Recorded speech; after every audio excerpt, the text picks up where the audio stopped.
Things are bad. I know. We will still continue covering all the badness of it.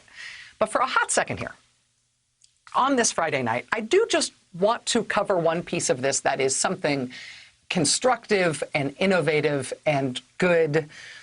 So forgive me. Let's go back to Dr. Cati at St. Barnabas for a second. You might remember something that caught my attention in this photo that we showed from Dr. Cati a week ago.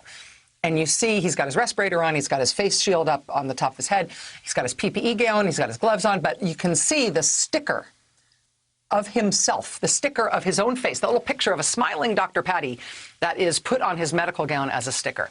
Dr. Cati had told us that somebody sent that to him. Among all the people who've been sending him and his staff great stuff, somebody sent that picture of him with his headshot so that his coronavirus patients could see his face and know that there was a human being behind all that protective gear. Turns out there is a kind of amazing story behind that. That sticker with Dr. Cati's photo on it was sent to him by somebody who's never met him in real life. Her name is Lori Justice Shockett.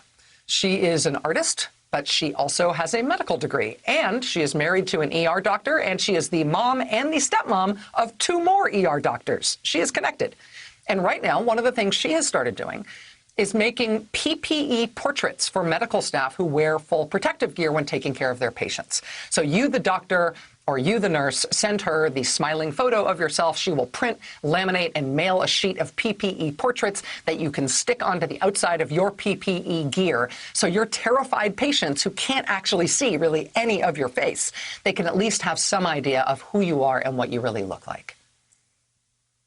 And where this idea came from, I had no idea, was the Ebola outbreak in Liberia in 2014 and 2015. An American artist named Mary Beth Heffernan, who teaches at Occidental College, she was moved and intrigued by the images of the full spacesuit-like PPE that health workers were wearing while caring for people with Ebola in Liberia. And she started studying it. And she ultimately created the PPE Portrait Project, describing it as an art intervention designed to improve Ebola care.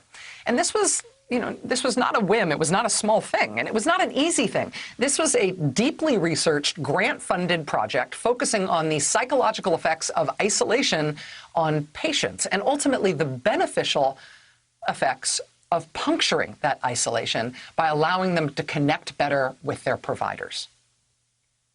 Mary Beth Heffernan, the artist, was invited by the government of Liberia to come work with doctors at Ebola treatment centers in 2014 and 2015. She told us that she has always hoped that what she started doing in Liberia these few years ago would become best medical practice for all kinds of patients who have to experience the isolation of never seeing people outside of PPE, seeing only masked faces for days at a time. Well, now this epidemic that we are in appears to be putting her idea into effect, putting her idea at the center of consciousness, at least, in more and more places. It was Heffernan's work, the PPE Portrait Project in Liberia for the Ebola crisis, that inspired Lori, who saw Dr. Cati at St. Barnabas here on this show. And then she sent Dr. Cati his portrait, and that's why we were able to see him wear it. The same work also inspired a Stanford University researcher who works on quality improvement of patient care. As the COVID-19 epidemic drove tens of thousands of patients into American hospitals, and American frontline health providers everywhere were into full PPE whenever they could get their hands on it, the Stanford researcher, Cati Brown-Johnson, got in touch with Mary Beth Heffernan. And now they are working together on a project at Stanford that provides PPE portraits to hospitals across the country. They have a DIY version of the project on the web, which is basically a template that health workers can use to do this. I will also tell you that we got kind of a hilarious offshoot of this idea from a brother and sister team named Linda and Jack. Jack was recently being treated for cancer at the hospital during the COVID-19 epidemic. And after seeing all the medical workers dressed head to toe in protective gear, Jack and his sister Linda and their other siblings decided to design their own sort of homegrown, home-conceived version of this very fancy, high-level art world, high-level medical world idea.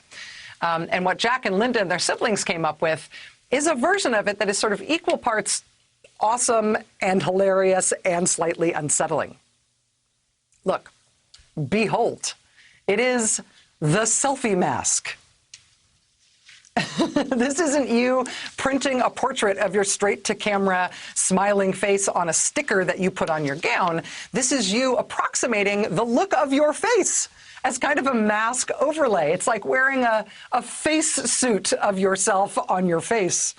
They tell us they've now made a bunch of them at the hospital Jack is being treated at for cancer. This is Jack's oncologist wearing his. Look at that. He could shave that goatee. Nobody would ever know. Jack and Linda's brother Andy helped come up with a fairly simple way to augment a normal 2D image of a person's face so that it could wrap around a traditional mask, a traditional face covering, along with the link to the Stanford template for health workers to get those portraits for their PPE gowns. We'll post a link on maddowblog.com to the selfie mask web tool that lets you upload an image and print one for yourself. Just in case you, too, want to stop walking the dog looking like this and instead want to start walking the dog wearing your own face on your face, right? I told you, it's like equal parts hilarious and awesome and unsettling. But it comes from this idea that is deeply rooted in patients needing that human connection with their providers. And it turns out to have pretty good data, a pretty good data basis in terms of understanding how this can help patients when they are otherwise at what may be the worst and most scared time in their lives. Joining us now is Cati Brown-Johnson, who is the research scientist at Stanford University School of Medicine, who I just talked about, who helped revive the PPE Portrait Project, invented during the Ebola crisis, now being put back into practice for the coronavirus era. Ms. Brown-Johnson, thank you so much for being with us tonight. I have to ask you how much of that I got wrong, or if I explained the basics of it in a way that seems coherent.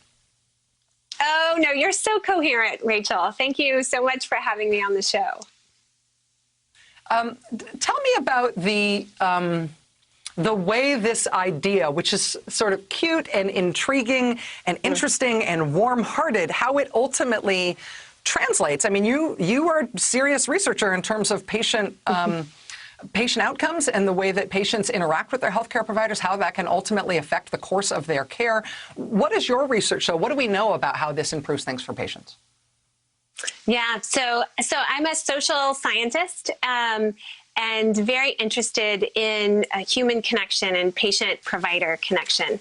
And so with the fear and isolation that was coming up around COVID, we knew we needed to address it right away. So the research behind this, a warm and a competent provider connects with the healing mechanisms within a person's own body.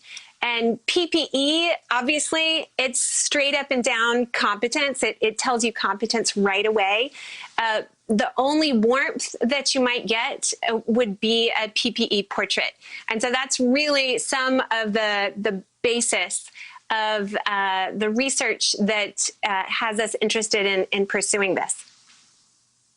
I can imagine, I mean, just seeing Dr. Patti wearing his portrait. I mean, we had talked to him in his apartment, so we knew what he looked like. And then we had received these video diaries from him in the ER at St. Barnabas, where he is completely covered up. And sometimes we have to, use subtitles in order to be able to convey what it is that he's saying. There is that barrier in terms, but being able to see him, you are able to make that human connection back to the guy who you recognized or the guy who you might think you could know, rather than having this almost alien interaction, even while somebody's doing their best to save your life. I mean, I think even those of us who aren't patients sort of inherently get how this might work. Absolutely. I think it's really valuable for patients. I think the exciting thing that we shouldn't have been surprised, but we've been surprised at how important this has been for healthcare workers. So healthcare workers experience a huge amount burnout in general. And we're really hoping that this, well, we hear from them already, that this really helps them feel humanized and reconnected.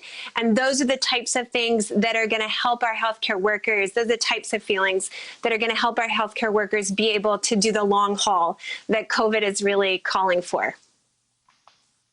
Cati Brown-Johnson, research scientist at Stanford University School of Medicine. Cati, thank you very much for helping us understand this tonight. It obviously captured our imagination a little bit, but understanding that this comes from a pretty deep place in terms of your understanding about patient outcomes, it's really intriguing. Thanks for helping us understand.